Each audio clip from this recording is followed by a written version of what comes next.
আসসালামু আলাইকুম প্রিয় অষ্টম শ্রেণীর শিক্ষার্থীরা, দেখো তোমাদের লাইফ ইন দা উড এই চ্যাপ্টারের 117 পৃষ্ঠা 8.1.1 এই অ্যাক্টিভিটিটা আমরা করব। দেখো কি বলছে, write answer to the following questions individually. তোমাকে বলছে এককভাবে প্রশ্নগুলোর উত্তর লিখবা, then share your response in pairs or groups. তারপর তোমার উত্তরগুলো জোড়ায় বা দলে শেয়ার করো। কি বলছে দেখো, have you ever notice things like the sky, birds, rivers, trees, ants, school bells closely. বলছে যে হ্যাপি ইভান, তুমি কখনো শুনেছো যে জেনেছো যে কতগুলো জিনিস, যেমন পাখি, আকাশ, নদী, গাছপালা, হ্যাঁ, পিঁপড়া, স্কুল, এগুলো কি করে bells closely. What comes to your mind when you think of them?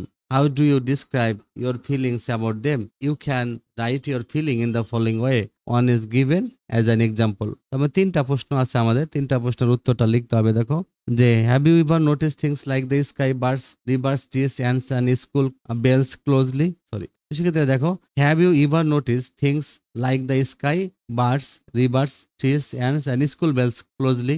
তুমি কি পাখি বা আকাশ অথবা নদী অথবা গাছ অথবা পিঁপড়া কিংবা স্কুলের ঘন্টা একদম ক্লোজলি ভাবে তুমি পর্যবেক্ষণ করেছো? Yes, I often observe things like the sky, birds, trees and even ants and school bells closely. It helps me appreciate the details and beauty of everyday life. এবার তোমরা অ্যান্সারটা লিখবা। What comes to your mind when you think of them?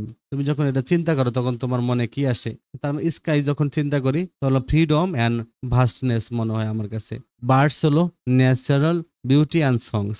Reverse হলো flow of life. Trees দেখলে মনে হয় growth and strength. Ants দেখলে মনে হয় team work and diligence. School bell দেখলে মনে হয় রুটিন অ্যান্ড লার্নিং। তার মানে এগুলো আমার মনের মধ্যে আসে, আমি এগুলো এভাবে তোমরা লিখে ফেলবা। তারপরে কাজটা প্রিয় শিক্ষার্থী, দেখো থার্ড প্রশ্নটা তোমাদের কি ছিল, বলছে যে how do you describe your feelings about them. তো এগুলো সম্পর্কে তোমার ফিলিং গুলোকে কিভাবে তুমি ব্যাখ্যা করতে চাও। দেখো যেমন দ্য স্কাই, মাই ফিলিং, দেখো when I notice the sky I love its vastness, so you can say the sky is vast. হ্যাঁ, বার্ড তখন when I see birds I feel joy in their freedom, so you can say birds are free. River, when I look at rivers I appreciate their steady flow, চলতেই থাকে, কখনো থামে না।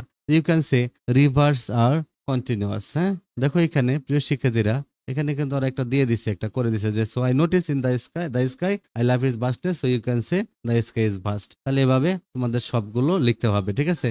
তাহলে দেখো tree, when I observe trees I admire their strength, so you can say trees are strong.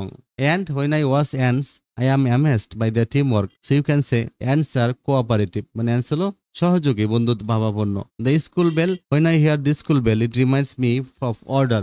So you can say the school bell is orderly. তাহলে এভাবে তোমরা সুন্দর করে এই প্রশ্নের অ্যান্সার গুলো করে ফেলবা। প্রিয় শিক্ষার্থীরা, তোমরা আমাদের চ্যানেল সাবস্ক্রাইব করে রাখবা। তোমাদের বার্ষিক পরীক্ষার সকল প্রশ্ন অ্যান্সার গুলো আমি দিয়ে দিচ্ছি, তোমরা ওই ভিডিওগুলো দেখবা, দেখলে তোমরা বার্ষিক পরীক্ষার সব কমন পেয়ে যাবা। এছাড়া তোমাদের কিছু জানার হলে তোমরা কমেন্ট বক্সে লিখতে পারবো। ভালো থেকো।